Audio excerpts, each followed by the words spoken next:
Bonjour à tous et très heureux de nous retrouver à nouveau dans cette nouvelle vidéo. Alors, nous verrons aujourd'hui comment configurer le démarrage par défaut de Windows. Parce qu'il peut arriver des moments où nous avons fait du multiboot. Alors, le multiboot renvoie à quoi?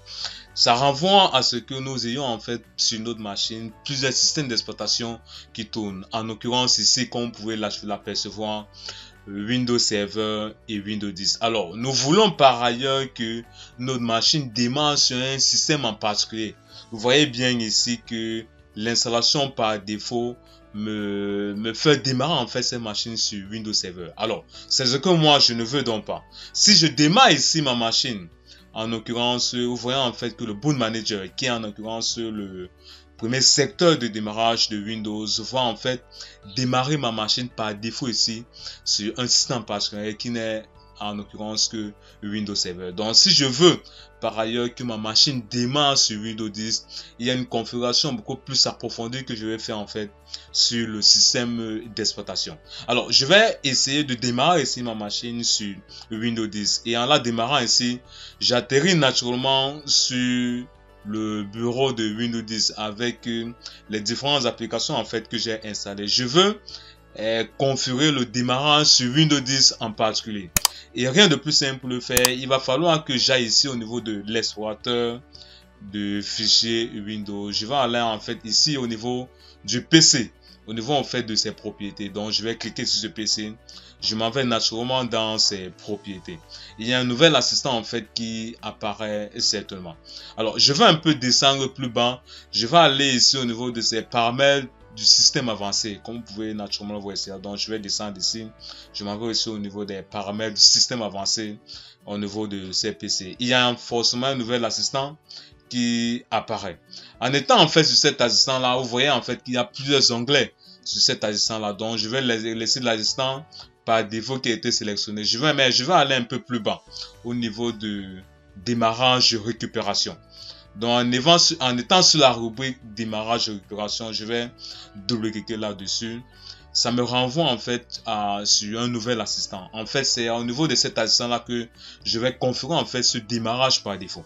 En étant en fait sur cet assistant là, vous voyez en fait ici qu'il y a un menu de roulant à ce niveau-ci là. Donc je vais un peu cliquer sur ce numéro de roulant.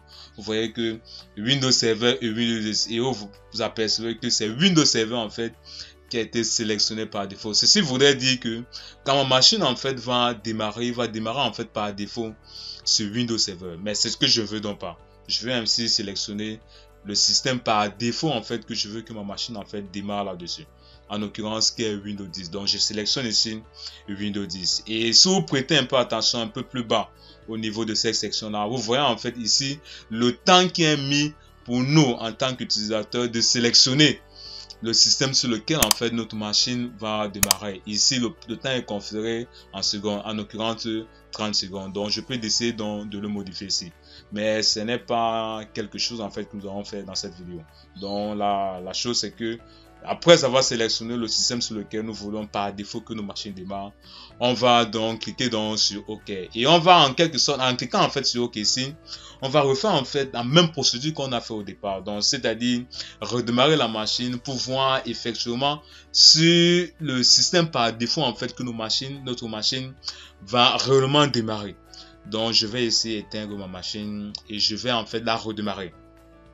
Et en la redémarrant en fait, vous voyez en fait que le Boot Manager maintenant m'affiche plutôt le système Windows 10 par défaut.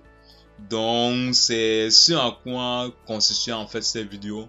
Vous montrer comment faire ou bien configurer ce système de démarrage là afin que si nous avons souvent l'habitude de travailler avec un système en particulier, si nous avons fait du multiboot, que notre machine puisse démarrer automatiquement sur le système approprié qu'on aura choisi. Donc c'est ce qu'il fallait donc faire et c'était la configuration qu'il fallait donc faire en fait sur le système dédié.